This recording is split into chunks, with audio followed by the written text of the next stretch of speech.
Saudara kasih dalam nama Yesus Kristus. Mari kita pahami menjelang akhir zaman ini. Jangan salah paham. Bisa kita ibadah penuh sukacita. Tetapi hati-hati, mak dunia berbicara. Memang sih di antara jemaat itu sudah Tuhan jamah mengerti kebenaran di dalam ibadah. Sehingga orang benar ini mengingatkan bahwa jangan salah paham berdoa kepada Tuhan. Ini akan bisa menjadi perpecahan. Karena ketemu hikmat dunia dengan hikmat dari roh kebenaran daripada Allah. Tentu dia mengalami pengujian daripada Tuhan. Dia tahan uji. Bahwa kuasa kegelapan terus menguji. Saudaraku dalam nama Yesus Kristus dimanapun berada. Mari orang kita Kristen semakin memahami menyembah Tuhan. Bahasa Bataknya kita jangan si pangkaron. Bahasa Bataknya jangan sosok dekat kepada Tuhan. Tapi di saat mendengar firman Tuhan bersungut-sungut. Ngantuk. Bahkan melakukan tidak ada. Tapi Tuhan Allah berkata, di antara jemaat pasti Tuhan ada jamah. Mengerjakan roh dan kebenaran di saat menyembah Tuhan. Orang yang dijamah Tuhan inilah selalu mengingatkan orang. Sehingga terjadi sebuah perpecahan dalam keibadahan. Maka percaya kita dengan Roh Kudus, bimbingan Roh Kudus dalam ibadah supaya tidak terjadi perpecahan. Kalau kita sudah dinaungi bimbingan Roh Kudus, kasih karunia tuntunan Allah sendiri keajaibannya. Bahwa hikmat dunia tidak berbicara dalam keibadahan.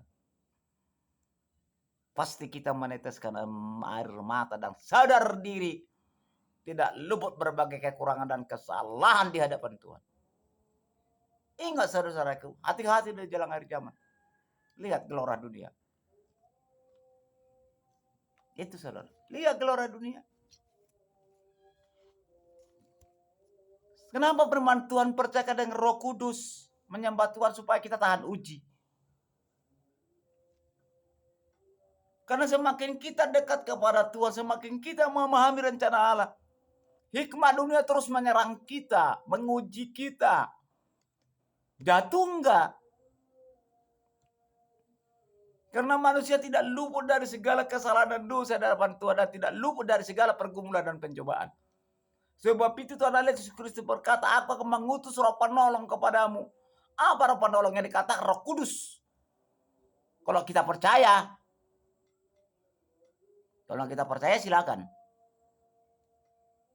Hati-hati di dalam datang kepada Tuhan. Perjamuan-perjamuan, kebiasaan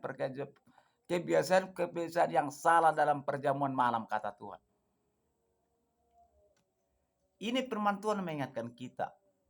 Jemaat Tuhan domba Allah, baik suci daripada Allah. Hamba pelan daripada Tuhan, gembala, mari kita pahami dalam firman kebenaran Allah. Mari kita minta sentuhan Roh Kudus kepada Yesus supaya Tuhan jamah kita. Sehingga ibadah itu menjadi layak di hadapan daripada Allah. Saya selalu memperhatikan. Sudah jarang selalu kita ini minta pengampunan dalam doa kepada Tuhan. Tidak pernah kita mengatakan jiwa dan tubuh kita persembahkan di hadapan daripada Allah. Langsung dor. Seolah-olah kita merasa diri paling dekat kepada Tuhan. Ini berbahaya.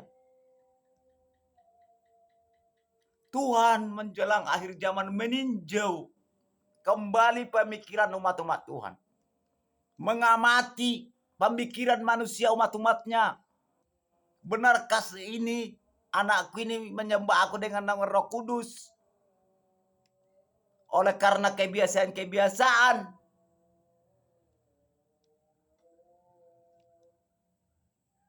Saudara kasih dalam Yesus dimanapun berada. Ini saya buat kepentingan kita bersama. Mari dong semakin meningkatkan koneksi kepada Tuhan. Bagaimana cara datang berkoneksi kepada Tuhan? Percayakan Roh Kudus seperti kita berdua bersama tadi. Kita meminta hikmat pengajaran daripada Allah di saat kita menyembah Tuhan. supaya dipenuhi kasih karunia hikmat pengajaran daripada Allah. Sentuhan Roh Kudus, keajaiban, keilahian, mujizat yang tempat yang maha tinggi Raja alam semesta Yesus Kristus. Sehingga kita tetap digenggam Roh Kudus. Tidak masuk hikmat-hikmat dunia dalam menyembah Tuhan.